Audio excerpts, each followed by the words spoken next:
Los detectores de absorbancia en el infrarrojo. Hay dos tipos de detectores de infrarrojo. El primero con barrido de longitud de onda que proporcionan 3 segmentos de filtros semicirculares. El segundo, mucho más sofisticado, es un tipo de detector infrarrojo que se basa en los instrumentos de transformada de Fourier. Las cubetas de los detectores de infrarrojo son semejantes a las de radiación ultravioleta, excepto que en las ventanas se construyen de cloruro de sodio o de fluoruro de calcio. Las longitudes de la cubeta oscilan entre el 0.2 a 1 milímetro y los volúmenes de 1.5 a 10 microlitros. Los instrumentos de infrarrojo más sencillos pueden trabajar a una o más longitudes de onda alternativamente. Se pueden obtener los espectros de los picos parando el flujo en su tiempo de elusión. Las ventajas de estos detectores son la sensibilidad mejorada, el funcionamiento con poco ruido, la mejor relación señal-ruido, velocidades de muestreo flexibles, la adquisición de datos de alta velocidad, el control mejorado de la oscilación térmica. Y las desventajas son que tienen baja transparencia en muchos de los disolventes que se utilizan. Los detectores de fluorescencia son semejantes en diseño a los fluorímetros y espectrofluorímetros.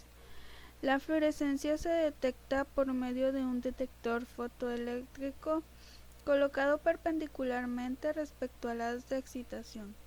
Los detectores más sencillos utilizan una fuente de excitación de mercurio y uno o más filtros para aislar la radiación fluorescente. Son para analitos fluorescentes por naturaleza o derivados fluorescentes. No se ven interferidos por los disolventes al no tener estos naturaleza fluorescente. Una ventaja de estos detectores es su alta sensibilidad, que resulta ser más de un orden de magnitud mayor que la de los sistemas de absorbancia. En cromatografía de líquidos se ha aprovechado esta ventaja para la separación y determinación de los componentes fluorescentes de las muestras. Como desventajas es que no es sensible para algunas familias de compuestos. Detectores de índice de refracción. Estos detectores miden la diferencia de índice de refracción entre el disolvente que en su camino hacia la columna pasa a través de una mitad de la cubeta y el efluente de la columna que pasa por la otra mitad. Los dos compartimentos están separados por una placa de vidrio montada a un ángulo de modo que si las dos disoluciones difieren en el índice de refracción, se produce una desviación de un haz de luz incidente. El desplazamiento del haz con respecto a la superficie fotosensible del detector provoca una variación de la señal de salida. Esta, una vez amplificada y registrada, proporciona el cromatograma. Los detectores de índice de refracción tienen la ventaja de que responden a casi todos los solutos, es decir, son detectores universales. Son fiables y no dependen del caudal. Como desventajas tienen que son muy sensibles a los cambios de temperatura y se han de mantener a una temperatura constante en unas pocas milésimas de grados centígrados. No son tan sensibles como la mayoría de los otros detectores y no se pueden utilizar en la elusión con gradiente.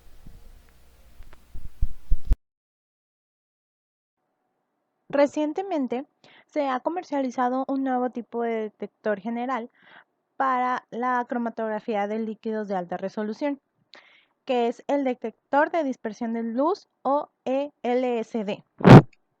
En este detector, el efluente de la columna se pasa a un nebulizador donde se convierte en una fina niebla mediante un flujo de nitrógeno o aire.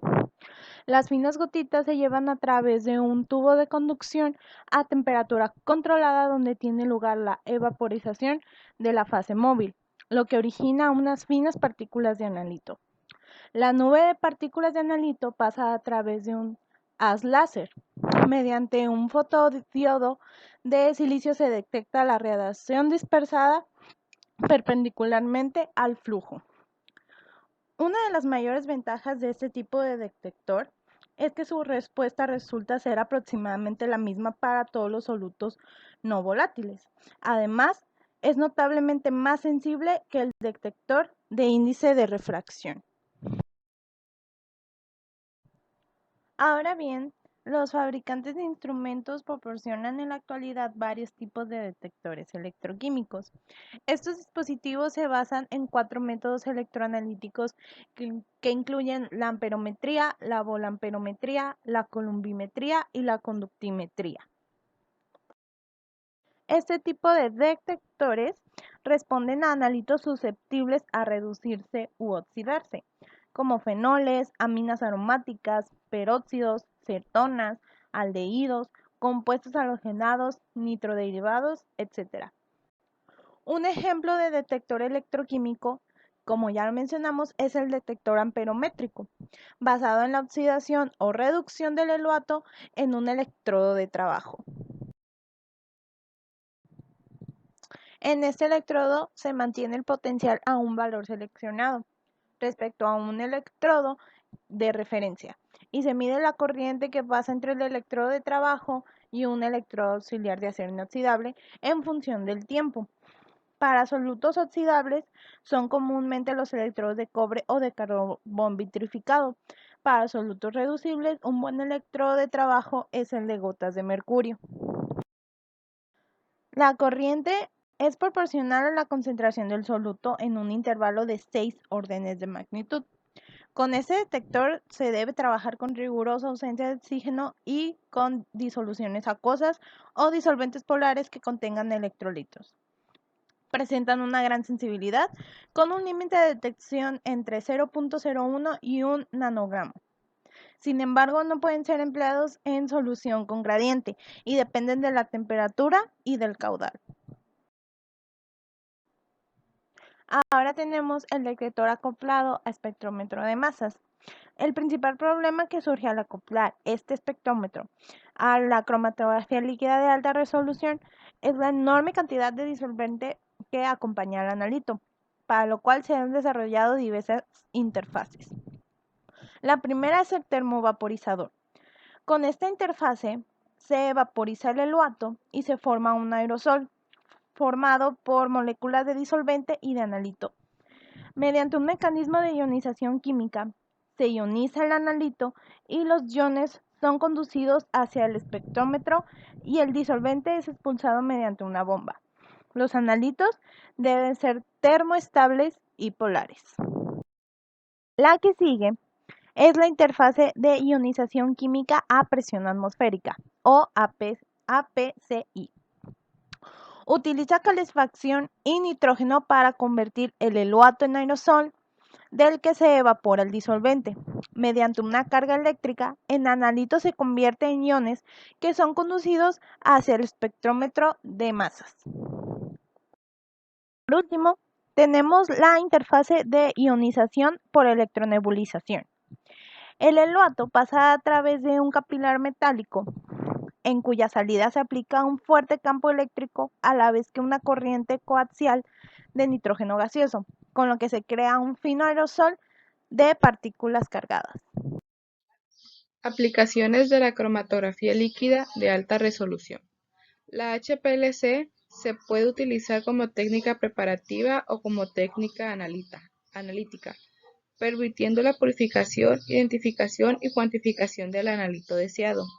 La elección de la fase estacionaria y la fase móvil, del flujo al que se va a impulsar la fase móvil a través de la fase estacionaria e incluso de la temperatura a la que se va a realizar la cromatografía, permitirán una correcta separación del analito de otros compuestos. Cada componente de una solución tiene unas características determinadas bajo ciertas condiciones cromatográficas y debe conseguirse que la migración del componente y de los contaminantes a través de la columna sea lo más suficientemente distinta para que dicho compuesto sea separado de los demás del extracto, para permitir su posterior identificación y cuantificación. La cromatografía líquida de alta precisión, a pesar de ser una técnica relativamente nueva, se cuenta que describe numerosas aplicaciones en la literatura química. En la mayoría de los casos, estas consisten en determinaciones de sustancia cuyo análisis por otra técnica cromatográfica resulta muy difícil. Su aplicación industrial abarca la farmacéutica, la bioquímica, los alimentos, los productos de la industria química, la medicina clínica y la química forense. No obstante, esta amplitud de aplicaciones dificulta la toma de decisiones a la hora de desarrollar un proceso de separación por esta técnica, más si es el primer acercamiento a la misma. A continuación, se va a hablar sobre algunas aplicaciones de la cromatografía líquida de alta resolución en algunos compuestos químicos o sustancias químicas en particular.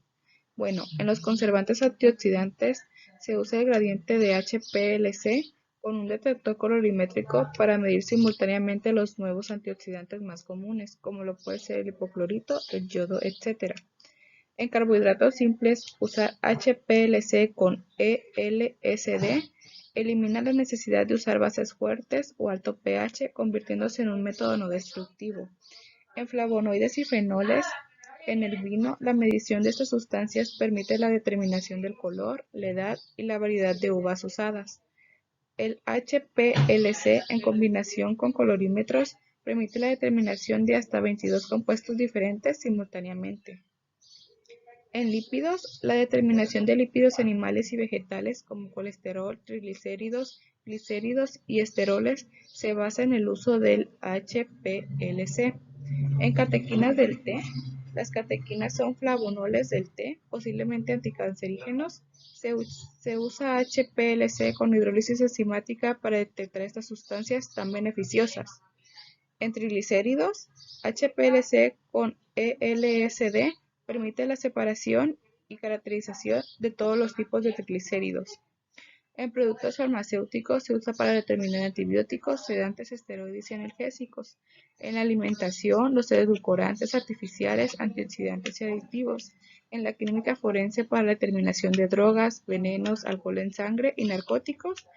Y también se utiliza en la medicina clínica para determinación de ácidos biliares, metabolitos de droga, extractos de orina y estrógenos. Y por último, también se utiliza para problemas relacionados con la contaminación ambiental, como la determinación de algunos insecticidas, larvicidas, herbicidas, etc. También es posible la determinación con esta técnica para la determinación de hidrocarburos aromáticos polinucleares, que son contaminantes atmosféricos muy importantes. Algunas de las ventajas de una cromatología líquida de alta resolución es que esta es un proceso automático que toma solo unos pocos minutos para producir resultados. Esta es una marcada diferencia en la cromatografía líquida que utiliza la gravedad en lugar de una bomba de alta velocidad para forzar compuestos a través de un tubo densamente empaquetado. Es decir, que gracias a la bomba esta es que se puede obtener un proceso mucho más rápido. Los resultados obtenidos son de una alta resolución y son fáciles de leer.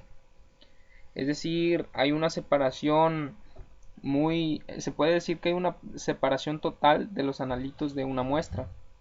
Asimismo, las pruebas se reproducen con facilidad a través del proceso automatizado. Algunas de las desventajas son de que es difícil detectar una coelución, es decir, cuando dos compuestos escapan de la tubería a la vez, lo que puede dar a la categorización de un compuesto incorrecto. Asimismo, existe un alto costo para el equipo necesario para llevar a cabo este tipo de cromatografía. Su funcionamiento puede ser complejo y requiere un técnico entrenado para operar.